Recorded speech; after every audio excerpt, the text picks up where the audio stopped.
Well, hi, my name is Matthew Seibel, and I'm the Director of Ag Sales for SipChem Agro USA. We are a third generation family owned company providing crop protection solutions for agriculture all over the United States. And we are certainly excited to be a part of NAFB. In the last 10 months, we've learned at SipCam that you broadcasters are awfully special and awfully important. As we sit here in our studios and try to figure out how to do business transacting this way every day, we realize that y'all have been doing it this way for a long time, and we're grateful for it, especially in the tumultuous times of a pandemic and lockdowns and then the election and all the political things going on. It's really nice to hear the grounded voice of our NAFB broadcasters bringing us the ag news on a daily basis and the weather. I can tell you it's comforting to me, it's comforting to others, and thank you all for what you do. And we're very grateful to be a part of NAFB. Mental health awareness is important to us, and it was important to us for the last several years, but it's even more important as people have been isolated and things have become challenging. So we just want to bring awareness that, hey, in agriculture, we're one big family. So take a moment, let's look out for one another, let's take care of one another, and let's move forward with success, and let's have a great week. Appreciate all that y'all do, and look forward to seeing you in person soon.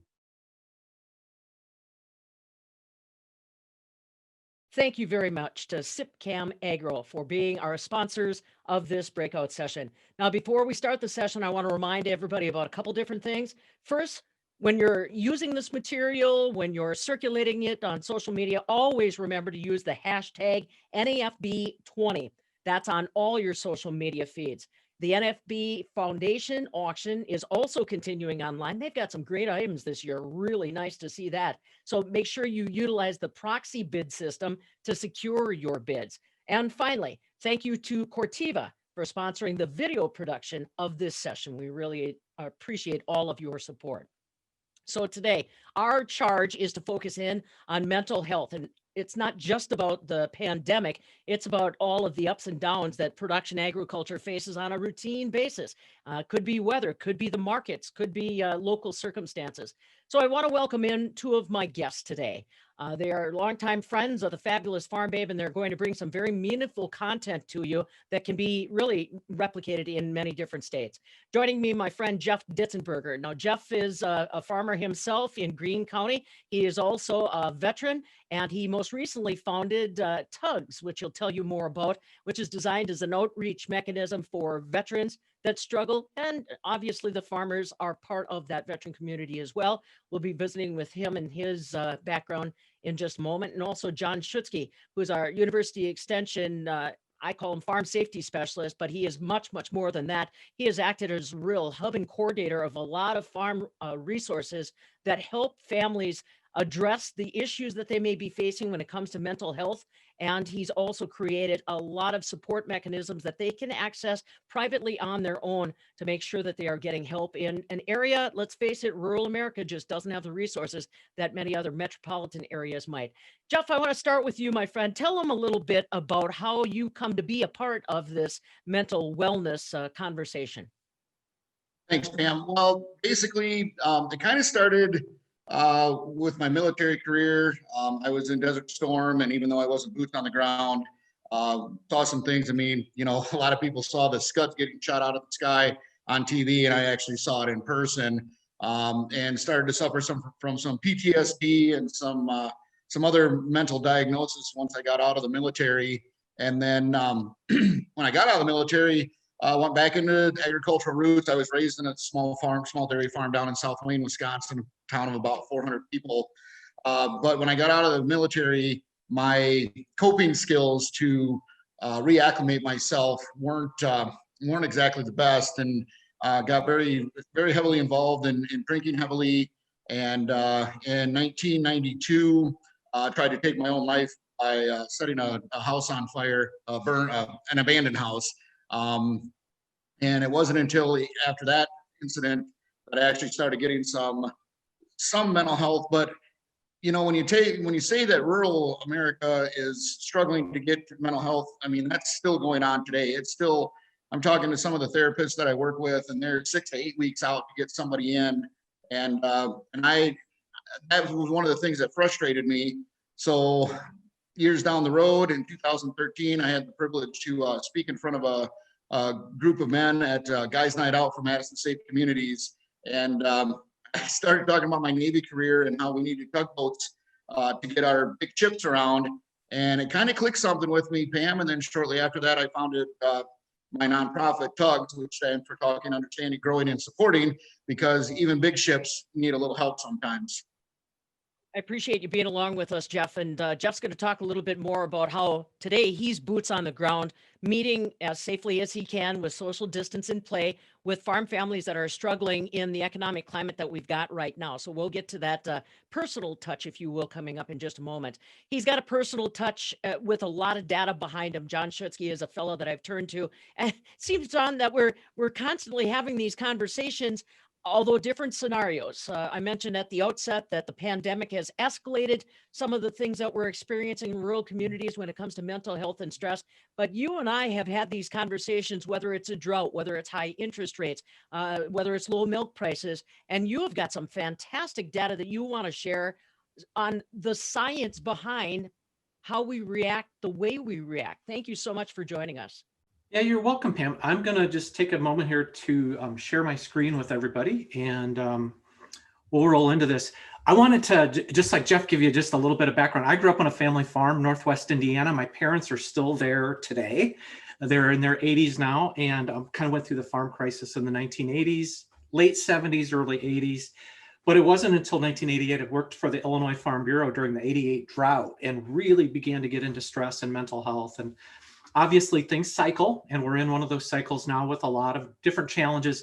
So I'm just gonna, Pam, I'm just gonna fly through some material here for your broadcasters and your colleagues.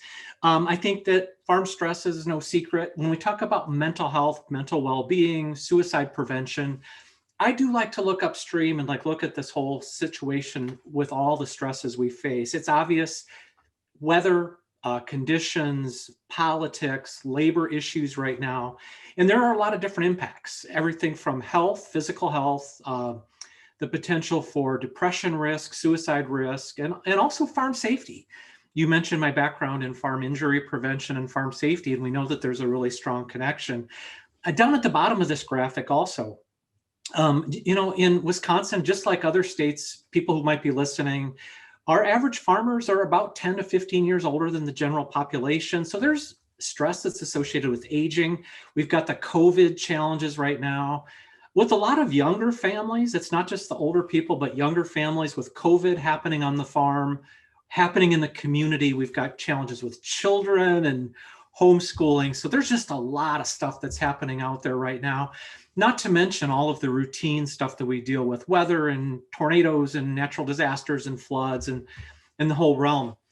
Pam, what I like to talk about when I'm out working with all the farmers I work with over the course of a year, and by the way, the last time I was out in the real world, traveled down to Savannah, Georgia for the National Farmers Union annual convention. I'd been in Austin, Texas like the month before that. So it's been a while. But when I'm out talking to farmers, I like to talk about the fact that stress isn't just in your head.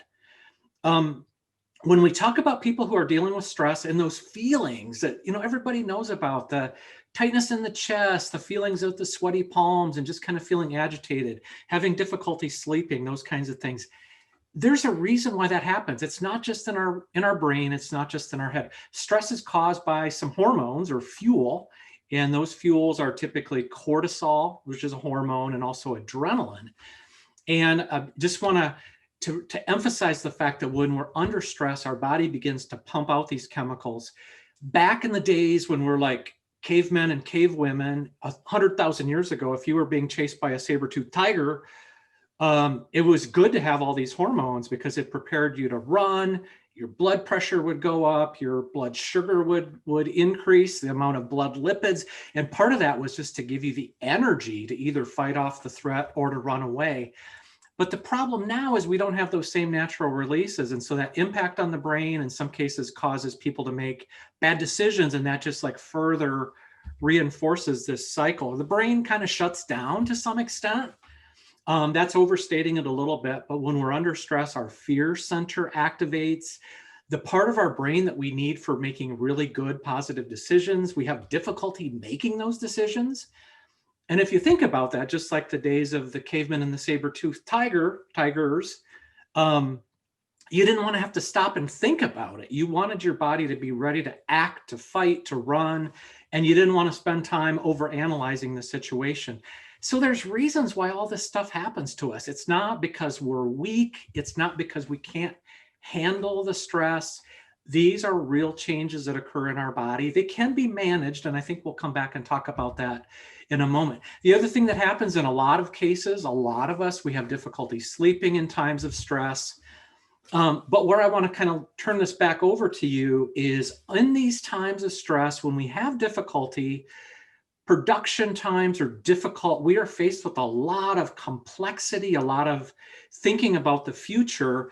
And if we're under that constant barrage of stress, it can create kind of a perceived lack of control. And that's when people begin to experience the depression, the anxiety. Again, I mentioned the potential increased risk for suicide, but I want to really emphasize for your listeners and your viewers that these are real changes, and they're things that we can cope and deal with. So with that, I'm going to actually stop sharing my slides and kind of hit it back over to you. All right. Thank you, John. We appreciate that. Jeff, I want to talk to you about what you're seeing today and maybe what you've seen over the past. Jeff and I talk fairly frequently about different people that feel comfortable reaching out to him with different challenges. Talk to me about the differences you're noticing in how men cope with stress on the farm versus females trying to cope with the stress that John was pointing out, some of it newfound. The kids are home now all the time. You're still trying to go out and help with chores. You maybe have an off-farm job and you're trying to work in the home with the kids while chores still have to go on. So if you can, share with us what you've noticed as far as how the two sexes seem to be trying to compensate and deal with these new stressors. Thanks, Pam. Honestly, I don't think they are. Part of the challenge I'm noticing now, we went through kind of a farm crisis a couple of years ago when you and I really started to hammer this home about, reach out. And the challenge within the farming community is that one, you've got proud people on both sides of the fence, men and women on both sides of, and there's a lot of women farmers out there, that are running the farm operations, and the husbands are the ones that work off the farm. So there's some dynamics that have changed over the years that makes it a little more challenging as well. But the thing is that a lot of the families that I talk to, the wives that work off the farm, or the guys that work off the farm, will say, that was my sanctuary. That was my time away to kind of regroup, to deal with the stresses that I would deal with when I would come back home. And then we'd send the kids to school, and we would have some time, as a husband and wife to talk. And it's not even the husbands and wives all together, Pam. It's the partners. Like if it's a brother, father, son, there's so many different dynamics that we have here. And that's one of the core things that my group does, is like, we try to get people in touch with people that are unbiased. Because if you're a male farmer and you come to the kitchen table after you get done milking cows or done in the combine for the day, and you tell your wife, well, I got a feed bill to pay, but there's no money in the account, she's dealing with the same angst that the husband is dealing with. So there's no separation from that. It's not the word she can say, oh, it'll be okay, we'll make it work. I've got a paycheck coming in, or whatever the case may be. And then you throw the kids into the dynamic. And I tell you what, Pam, I'm finding these kids are smarter and smarter and smarter about what's going on with mom and dad nowadays, or grandma or grandpa or whoever in this atmosphere, because they're seeing the angst between their parents. And one of the things that I've been working on is that, a lot of the people that I talk to will say, oh, I got to stay strong for the kids. And I'm like, no, you don't. You can sit down and have a conversation with your children about your mental health, because it does a couple of things. One, it gives you as a family unit time to sit down and actually talk about something that's very, very important, to where they will understand if mom and dad say the word hippopotamus, the kids need to go in the other room and let mom and dad sort some things out, and not have to hear some of the other conversation that's going on that really they shouldn't necessarily have to deal with. The other thing from a man's perspective, and this is why I'm very passionate about this, is that women are apt to talk about their feelings. You ladies will talk to your best friend or your sister, or, your core group, and you talk about your feelings like it's nobody's business. Men are not like that. And one of the things that I've found very interesting is when I give my public presentations, when I used to do that before COVID, is that, you have guys in the audience, and you could have 100 guys and 20 women, and you tell the guys to say the word feelings, and they're like, and then you tell the women to say the word feelings, and those 10 women would just blow the guys out of the water, So we can't hardly even say the word, much less talk about what the actual part of it is. And, I've one of the things that I try to do is I try to get people to understand that these feelings are natural. Like, if you need to cry in front of your kids, cry in front of your kids. If you need to cry in front of your wife, cry in front of your wife. If you need to cry in front of your best friend, do it. It's a way to release some of this stress. And now with COVID, the other challenge that I'm finding with that, Pam, is that, and we were actually talking about this in one of the mental health classes that I'm taking just the other night. Now there's a new buzz phrase out there called pandemic exhaustion. We're tired of hearing about masks. We're tired of hearing about the numbers. We're tired of hearing about all this rhetoric that comes around it. So now you've just got one more challenge added onto it, because I talked to my next door neighbor, who happens to be my ex-wife. I talked to her, and she's like, I haven't been off the farm in 6 weeks, and I absolutely love it. But when I go to town, I get more anxiety because there's so many things that are different now that I don't like. She doesn't have that connection. And that's one of the challenges with rural America. Not all farmers are Facebook savvy. Not all farmers are Snapchat savvy. Not all farmers even tune into the news other than to listen to the Fabulous Farm Babe to get the market reports and see what's going on in agriculture. But the rest of the media we don't want to listen to because we're tired of it. So there's so many new challenges out there that, like, my whole presentation at the kitchen table has entirely had to change. And there's still that pride thing.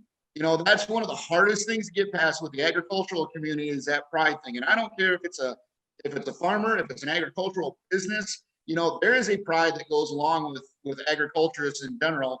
And it's hard to break down some of that barrier and say, hey, you know what? You can still be upset and have pride. You can still, if you have to close up your business, you can close up your business with pride. It's not something you did wrong. And it's the conversations are very in depth. And one of the things that I tell people all the time is that I would rather have that tough conversation than to have a conversation at somebody's funeral, because they've gotten to the point where Don was talking about, where they end their life. And I've said this for years, farmers can make this look really, really like an accident.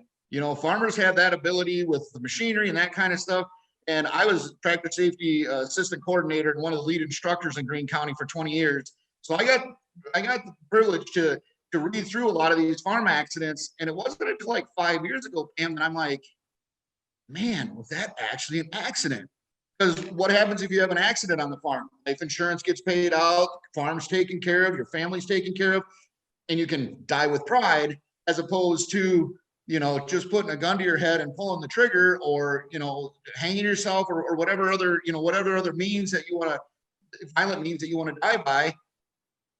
So we need to, as agriculturists, we need to, as an agricultural community, we need to, as anybody associated with agriculture, we need to talk to them about what's going on with them at their level. And I've even had psychiatrists and psychologists call me and say, I don't know how to talk to these guys. Like, they're coming in and talking about how they're getting $3.50 a bushel for corn, and that's not enough to pay the bills. I don't understand what this is, or what's $16 a hundredweight for milk, and why are they dumping their milk, and why are they upset about that? There's so many more conversations going on right now. Yeah, agreed. Agreed, Jeff. And I think you bring up a really good point. John, I want to switch over to you. What Jeff is saying is another issue that we need to address, and that is the resources in rural communities, people that understand what we're going through. And I want to ask you, from your opinion, here we are, this is driving me batty that I can't go out and see my farm audience, that I can't be out, all the events that I so love and that got me into this job canceled.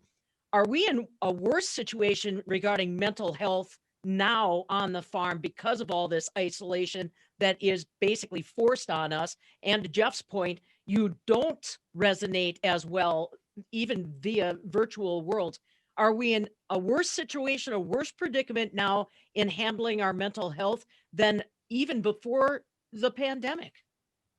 Yeah, Pam, I think that's so true. I mean, and I've seen Jeff and have people come up to him, farmers and other people in the community come up and, in Jeff's case, hug him. Lots of conversations. In my own case, tears have flowed during meetings. And what's really difficult now, or let me say that in non-COVID times, when you have those people who come up and they've got the tears in their eyes, we oftentimes struggle with like, what do I do with that? That's why people like avoid those really tough moments. And you don't really have to do anything with it. You need to be there. In some cases it is, giving a person a hug or a pat on the back and just listening to them. When we talk about communications breaking down, communications, what is it? We've got one mouth and two ears for a reason. A lot of communications when we talk about stress and mental health is simply just listening, reflecting back, showing people that like, yeah, it's got to be really difficult. You don't have to have the right things to say at all times. It's being there. And just to go back to your question, yeah, being there physically right now is really difficult. So I do think that it is an extra challenge. I think the more personalized you can get it, whether it's FaceTime or Zoom, that certainly is better than just telephone, and telephone is better than just email because you can communicate better that way. But yeah, I'm certainly hoping, like everybody else, this vaccine and the whole deal can't end quick enough for me. And I really do miss being out there. And I know that a lot of our farmers will continue to need support. Let's talk a little bit on the resources that have been pulled together. I mean, that's one of the reasons why I wanted you on here, John. We've got farm broadcasters from Minnesota, from Illinois. There has been a real collection of resources that have been channeled together. And I want to commend all of the partners that recognize you can't go it alone. Talk to me a little bit about the collective effort that we have seen unify during the pandemic. Yeah, so Pam, thanks. And I just want to kind of circle back. Remember that circle, that vicious circle, the chronic stress that we find ourselves in.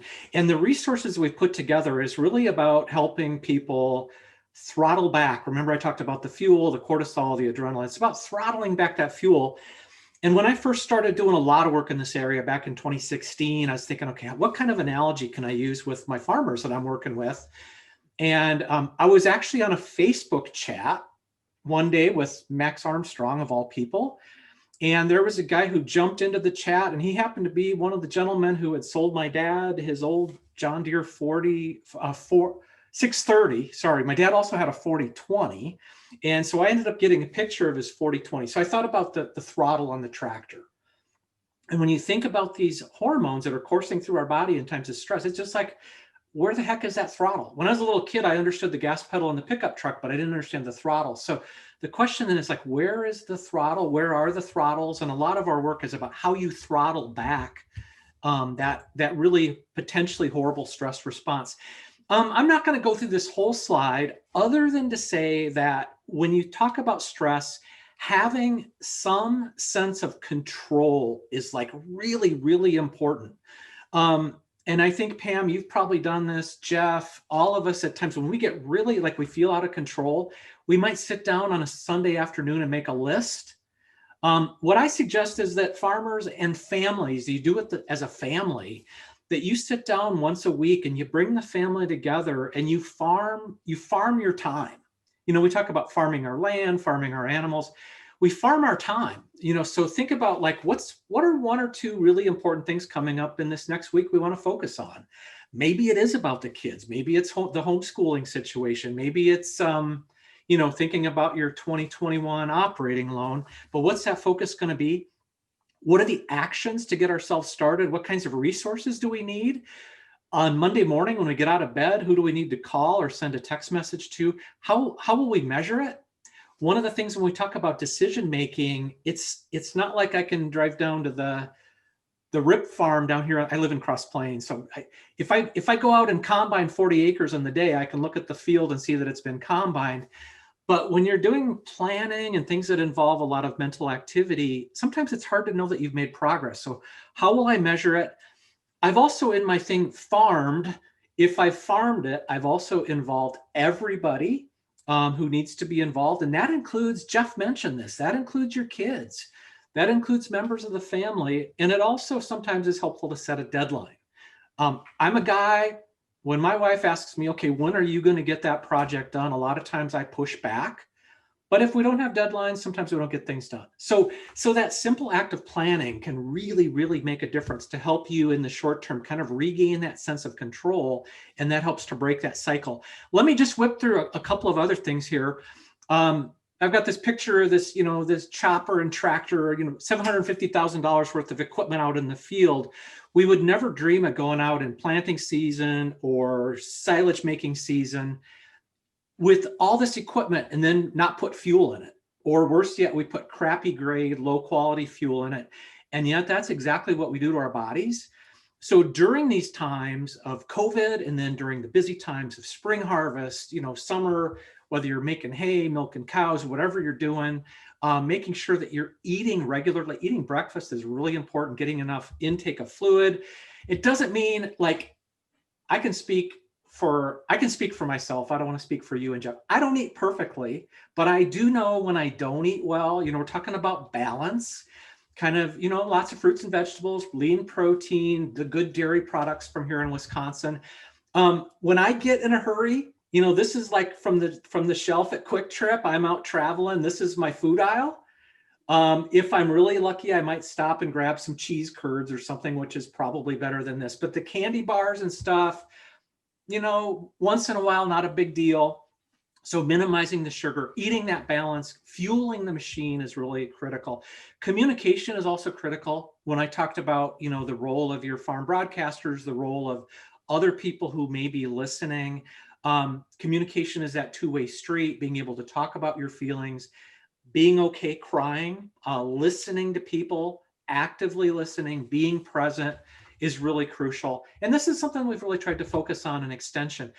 Here's another thing I did for one of our big dairy groups in the state a couple of months back. And the title of my presentation was about slowing the world down. And I think sometimes we get so preoccupied with all of that future uncertainty. And we forget the beauty of this industry we work in. We've got the landscape, we've got the open, we're free out on the land and in our buildings and on the tractor. So sometimes not just dwelling on those things that are missing in the future or the uncertainty, but thinking about, the beauty that our ancestors have left us, the family. The farm family is still such an important part of what we do in agriculture. People need to make this their own. I'm not suggesting everybody go out and buy yoga pants and start meditating, but spending some time jotting things down, jotting ideas down from time to time. Some people do, and Jeff does this. I see him reflecting all the time on social media. One of my favorite people in the whole wide world is Robin Kinney from the American Farm Bureau Federation. Every morning she posts this kind of reflective gratitude piece. And we know that with stress management, this stuff really does make a difference. It changes our minds, and that is really necessary. Prayer, a lot of people find comfort in prayer or in church, whether that's in person or online. Sitting under a tree, sitting in a tree stand here in the month of November. I talk to farmers, it's like the most peaceful, stress-free time I have is deer hunting season. So how can you find a way to kind of recreate that peace on a regular basis? Going for a walk, writing a letter to somebody, but you need to find something that works for you. These practices we know really do make a difference. I think I'm gonna stop sharing here in just a second to say we do have a lot of resources in Extension at the University of Wisconsin. We have a website. If you search farm stress in Wisconsin or resilient farms, families, businesses, and communities, you can get to our website. But we've kind of clustered around these ideas of wellness, well-being, stress management, communications, relationships. And also, I'll add one other thing, financial management. That's a big part of it that we try to focus on, and would welcome the opportunity to chat with any of your listeners or viewers. Well, and that's one thing that I hope this conversation leads to, our follow-up conversations. And again, I surely hope that our farm broadcasters, my other colleagues, will check in on Jeff as well as John via social media or otherwise. Just a quick wrap up, maybe your parting words, fellas. There's one thing here in Wisconsin that that very much drives me nuts, and I'm a product of it. And that is that so many people identify with the farm. The farm and myself we are the same. And I worry about that, especially in light of not just COVID, but we have economic challenges, no doubt. And is there a way, or can you give us some sense of direction on how, when we're dealing with that farm is my identity? If that identity goes away, if I am the one that loses it after multi-generations, trying to separate, maybe something to that effect as as a parting conversation, or I'll toss it open to Jeff. How about some wrap up thoughts for our folks? Because this is not something that's going away. Please get a vaccine. I want us all to be in person next November, but the issues we're talking about today are not going away. No, they're not, Pam. And I'm going to let John, maybe your more deep question, let him answer that. Sorry, John, to throw you under the bus. No, that's okay. But one of the things that I do, and I just want to throw this out there quick, when John talks about how I do a lot of self-reflection and that kind of stuff. But one of the things that I do that I started a long time ago, it originally was with text messaging, but now I do it with Snapchat, is I used to send out 20 Snapchats a day to random friends, and just something, like, hey, have a good day, or now I find an inspirational saying and send that out. And when I was doing that, I was getting a 55 to 65% response rate of almost the same thing. I needed to hear that. Now I have 140 people that require me to do it every single day, and I still do it to 20 random people, and I'm getting almost an 80% response rate right now. Oh, I needed to hear that, or I know someone who needs to hear that, or the number of screen shares that I see in screenshots and stuff like that. And we can be too positive too. There's a thing out there called toxic positivity. It doesn't always have to be sunshines and rainbows. We can tell people it's okay to have a bad day. We can tell people that it's okay to not be okay, and it's just, what is it, Pam? It's just a bad day. It's not a bad life. And remind them that there are people out there that will listen to them, and listening is important. Our society has been trained, I think, too much to listen to respond, and we just need to listen to listen.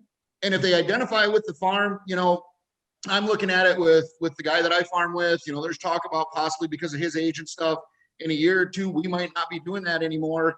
We actually started down here when people were losing the farms here a couple of years ago. We started building those skills for those farmers. We started bringing them in and teaching them how to fill out a resume, teach them how to do a cover letter, do that kind of stuff. So we can bridge that gap.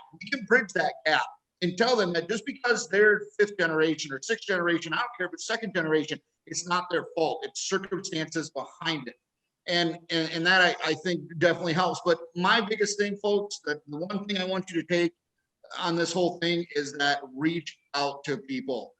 The biggest thing you can do is communicate. And I agree with John. Don't just do it by text message. Don't just do it by Snapchat. Reach out to your core group, and then, throw a pebble in the water and let that water ripple, and reach out to those people outside of that ripple and just say, hey, I was thinking about you, wondering how you're doing. Put a mask on and go to your neighbors if they'll let you come on the farm, for crying out loud. But we have to communicate. We have to ask. We have to have some of these hard conversations, because honestly, folks, the hard conversations in life are much better than the hard conversations at a funeral.